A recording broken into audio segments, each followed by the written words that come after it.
With the long-term goal of growth and prosperity, Debswana's past, current, and present strategic visions remain imperative to its daily operations. Being the largest private sector employer in Botswana, with over 5,000 employees since inception, the mineral wealth of the country has been used to strategically grow and develop the economy of the country. Tshwane Mine particularly has been the global leader in social performance index score. And that goes to show that it's not just how we see ourselves, it's also how the world sees us in relativity to our own people. So our diamonds are on the opposite side of what conflict diamonds are. We are on the opposite side of what blood diamonds are. That is our blueprint as Tshwane. So we have sound governance principles, sound ethics, sound policies and procedures. If we're to look at the matrix of responsibility between management, the subcommittees of the board, and the board, this is a well-governed organization, and it has provided the perfect platform to allow innovation, new thinking, successful running of the organization. Board is left with strategic direction, and management is required to manage and run this organization. There is no unnecessary interference. It's a very well-run system. So that's a key one. Our people as well have contributed. We have some of the most dedicated people in this company. When people work for Debswana, you will hear them speak of how they are dedicated to helping everyone have a better future in Botswana. And so people work really hard in this company to make this company what it is today. Debswana owns and operates 4 diamond mines, being Orapa Mine, Letlhakane Mine, Tshwane Mine, and the Damtsha Mine. It's really an organization that is premised on good, sound governance. The matrix of responsibilities between the management, the subcommittees of the board, and the board is very, very well structured. So, that allows for freedom in terms of management, in terms of running the organization, which has allowed for the results that we see in the organization today.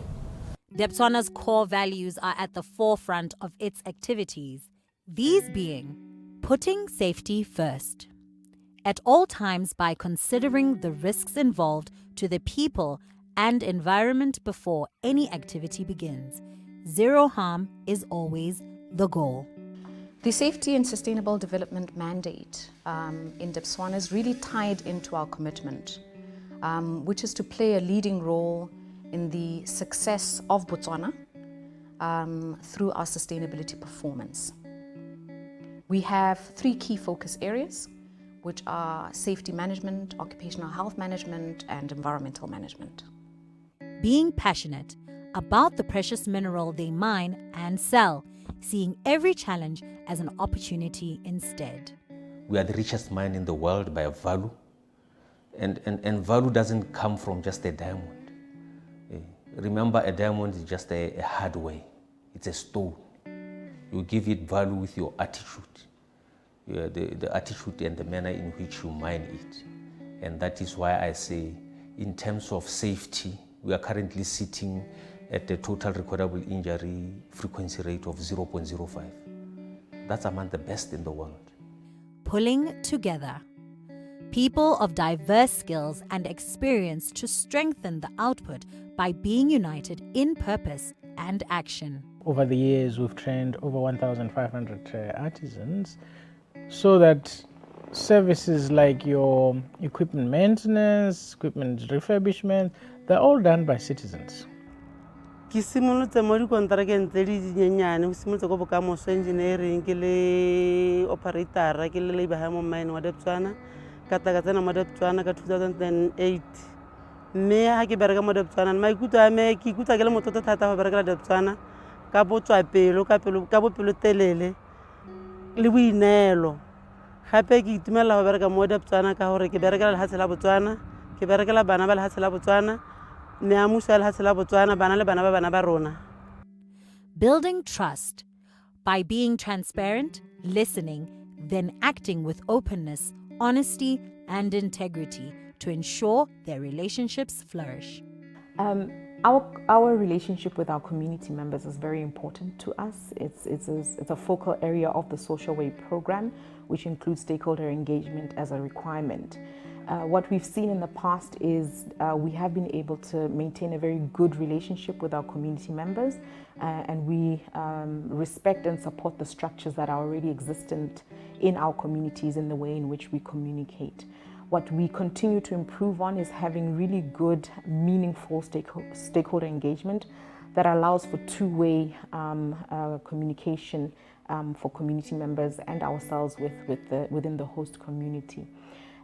What we've realized is in the delivery of our Social Way program, the feedback that we get from community members really actually is important to how we structure and design our projects. Because some of them can impact the areas in which they live, draw water, and even do their farming in. What we realize is it's important for us to be open, transparent, and have a really trustworthy relationship with our community members. It continues to be strengthened, and we look forward to really developing this and creating resilient relationships with our stakeholders in our communities. Showing they care. By doing right by the people whose lives they touch, the communities and environment, by being conscious of the consequences of what they do. Ensuring that their contribution to the world is one that they can be truly proud of. You know, we focus on our people. For instance, our communities, relationship between us and our communities, which is why we have an international measure called the Social Performance Index to measure our relationship and interface with the community.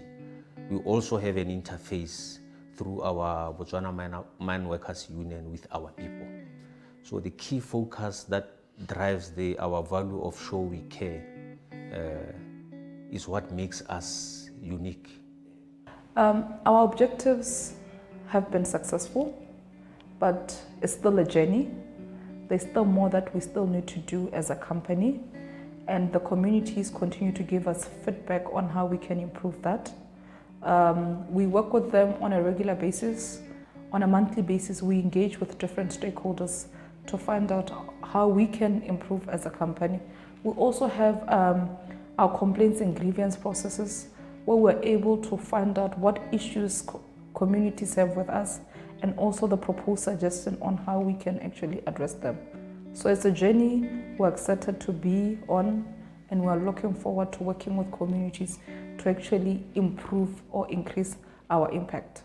Lastly, Debswana aims to shape the future by finding new ways to reach demanding targets through tough decision-making, considering all risks to achieve this, all while insisting on execution, excellence, and rewarding those who deliver. Debswana's contribution, we are happy as a ministry, and I think as a ministry, on behalf of government, we are satisfied that Debswana has done, and it is a company that is professional and well managed, and it is a company that responds to the demands. I recall the days Debswana was asked to ramp up to 35 million tons, and they did that because at the time the market was good and diamonds were selling. So I think Debswana's limitation to some degree is based on what the market limits them to do. But other than that, we are quite satisfied that if we put pressure on them, the company responds accordingly. We have lots of opportunities and challenges, and it's about saying how do we connect the need of Debswana to the need of the country? How do we bring the youth to a platform where they can register their skills and abilities, such that we can piggy bank and pull them in as and when we need them, not necessarily meaning employ them, but we start giving them opportunities within our business. With the vision to maximize shareholder value, providing the opportunity to the government to reach their national agenda of growing and improving the social status of the people and the country, Debswana has ensured that the country's mineral wealth has benefited the country immensely Botswana's first diamond mine, Orapa Mine, has been one of the world's safest and successful mines through its operational excellence for more than 50 years. We have efficiency improvement programs on our mines to look at better ways of doing things compared to how we did things in the past, which makes us more efficient. We're improving our maintenance practices, we're improving our operations and productivities, because at the end of the day, for you to be a great mine, you need safe operations, you need highly productive operations, and efficient and low-cost operations. And us as Orapa Mine, that is our focus. Debswana's second mine to open, located 50 kilometers from the Orapa operation in central Botswana and discovered during the sampling evaluation of Orapa, was the Letlhakane mine in 1975. Ceasing open pit operations as planned in 2017, the mine now operates as a process tailing plant, extending the life operation to 2043 and producing over 800,000 carats per year, all while ensuring seamless continuity and no job losses. We, over the years, have been evaluating and looking at various technologies that can improve the way we do things. And clearly in 2000, we had a breakthrough in terms of the technologies that we introduced in our business, which meant we kind of optimize the number of people that we use in the business, but we have higher efficiencies and higher product security. That's a significant achievement. The Jwaneng mine is the flagship mine of Debswana, producing approximately 12.5 to 15 million carats per year. Jwaneng mine will remain competitive against the global mines because we stay true to our blueprint. The blueprint of diamond mining is one, absolute zero harm to your people and to your communities, and of course to the environment. That's number one. Two, the governance in which we mine our diamonds, it's world class. We are accredited against the world class standards, Kimberley process, ISO OSHA certification, and that goes to show you the integrity of the product that we mine. Jwaneng mine not only contributes 60 to 70% of Debswana's revenue, but within its mining lease area boundaries is the Jwana Game Park, accommodating almost 2,000 animals, including a unit of Cheetah Conservation Botswana. We are going to leverage from the game park that we have and partner with communities to turn it into something bigger than Madikwe, if you know what Madikwe is. How do we provide water to make sure that we support agrotourism? How do we leverage from the Trans-Kalahari to make sure that people leave their money at Jwaneng when they pass to Namibia or to other parts of the world using the Trans-Kalahari? That is the vision. Debswana spared no expense on truly educating and nurturing the future of the nation. These scholarships have afforded children and the youth of Botswana to acquire the best education possible to ensure diversely knowledgeable and capable leaders of tomorrow. A lot of the jobs that are being done by Botswana now, all our mines are managed by Botswana. That time they were all managed by white expatriates. So that's where we have come from. So that's why from the very beginning, when education and training became important, that's why it was made free from that day to today. And if we look at Debswana and the skill set that we have, both from a mining perspective, from a processing perspective, from an admin perspective, in a vast range of areas, the one thing that we have to do is to see how do we package those skills and set up a business in such a way that we can use that knowledge to drive the economy. It could even be outside of Botswana, such that you're bringing revenues back into country. So I think it's something that we've got to work on with some deliberate effort as we go forward. In 2001, Debswana became the first company to fully subsidize and provide all its employees living with HIV/AIDS with antiretroviral therapy. HIV was just such a big deal. You know, we were seeing periods of employment absolutely going down. Absenteeism was a big issue. The health of our employees was very, very poor. And as an organization, we took the decision that we were going to provide free antiretroviral treatment to our employees, their spouses and children. And I think the exciting thing about that is that it was recognized on a global scale, and very soon the government of Botswana followed suit. So something that Debswana has done has basically permeated across the world in terms of this is the right thing to do. I've often heard people who are employed in Francistown by other organizations refer to the fact that they're going to have their baby at the Orapa Hospital, purely because our standards of taking care of people are so high. So it is a hospital of choice. It is the go-to place. Both of our hospitals probably see up to 100,000 patients a year, so it's pretty significant. Between 2004 and 2007, Debswana's diamond sales records went up by 34.9 million carats, accounting for a near 66% of the entire output of the De Beers Group and becoming a signatory of the Kimberley Process Certificate Scheme.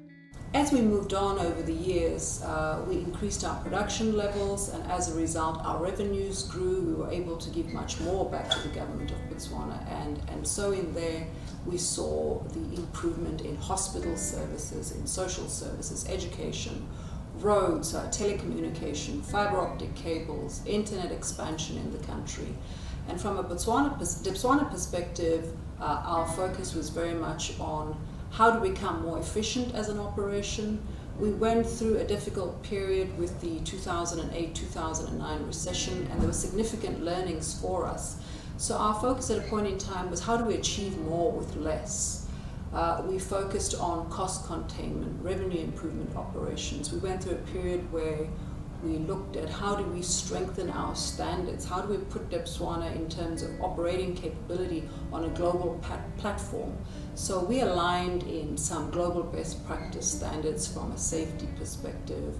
We engaged in best company to workforce surveys. We had significant focus on our organizational capability on how do we really drive employee engagement and up the level of their own contribution into this organization.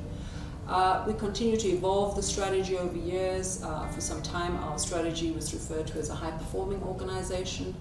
And here we reached out to an organization called MyLens, where they do global competitor analysis, and they look at perhaps our shovel in Jwaneng or in Orapa, and we see how that shovel compares on a global scale in terms of efficiencies and utilization. So we went through a period of just upping the standards in the organization right across, from hospitals, schools, dentistry, MRM methodologies, safety, you name it. In more recent years, our focus has changed to that of focusing on the culture of the organization. And of course, we face new challenges going forward. The Jwaneng Resource Expansion Project involves delivery of an indicated resource estimate down to 850 meters below surface, supporting mining operations such as key expansion operations like the Cut 8 and 9 projects. The Cut 8 project would become the main source of ore for the Jwaneng mine and extend the life of one of the world's richest diamond mines to at least 2033. As Debswana, when we look to the world and we look to perhaps where other organizations have gone to, we can't run away from the fourth industrial revolution. It has provided such disruption, but at the same time, it provides such huge opportunity for us because we have to operate at a much lower unit cost. We have to be able to fund the significant expansion projects. So here I'm talking about Cut 3 in Orapa, I'm talking about the current Cut 9 project in Jwaneng, and I'm talking about post Cut 9 in Jwaneng. So that will either be a new cut or it'll be an underground mine. So there may be a few projects, but they run into billions of pula. So we need to be able to fund those projects internally, which calls for our current operations to be much more efficient. We need to monitor the utilization of our equipment in a way that we've never done before. We need to embrace the Internet of Things. We need to embrace artificial intelligence. We need to embrace a whole new learning environment. Our assets need to be connected. The year 2012 saw Botswana's first state-owned diamond trading company, Okovango Diamond Trading, commencing operations with 10% of Debswana total annual production, progressing to 15% over a 5-year period. We have a strategy and a plan that we have already set up a business intelligence department, just to look at a mine of the future. Mine of the future, I mean, whereby we can leverage from technology, from digitization, from connectivity and efficiency between organs of the operation. And once you have that business intelligence and you know what's going on, you are able to do more with less. And if you are able to do more with less, you become more competitive. We have a drilling program that goes to areas that are below where we are mining now, so that we can begin to have a window of what will we encounter in future. That is very, very important, because when you understand the rock types that are to emerge in future, you begin to now use that information to inform what your processing plant must look like, what your mining approaches are going to be like. So that way, we are able to then design efficient or extraction efficient ore processing and diamond recovery, looking at the materials that we are going to be treating in the future. That in itself then gives us a competitive advantage. We also continuously analyze and understand market dynamics, because at the end of the day, it's about understanding what the consumers want, to the extent that then you tailor your product to what the consumers want. The Jwaneng Mine Aquarium Plant has a completely automated recovery plan and a fully integrated sort house, the first of its kind in the diamond mining industry. The millennial out there, or the consumer, or the prospective consumer who could buy our diamonds, wants to know what our environmental footprint is. So there is pressure for us to ensure that we operate with a much smaller carbon footprint. We have to invest in biodiversity. We have to invest in our planet. Being the groundbreaking company it is known to be, Debswana opened the first ever diamond museum at Orapa Mine to showcase the operational excellence that has transformed an entire nation from obscurity to one of the fastest developing countries in the world. With well over 50 years of operational excellence, Debswana continues to pave the way as an industry leader and trailblazer in the mining industry.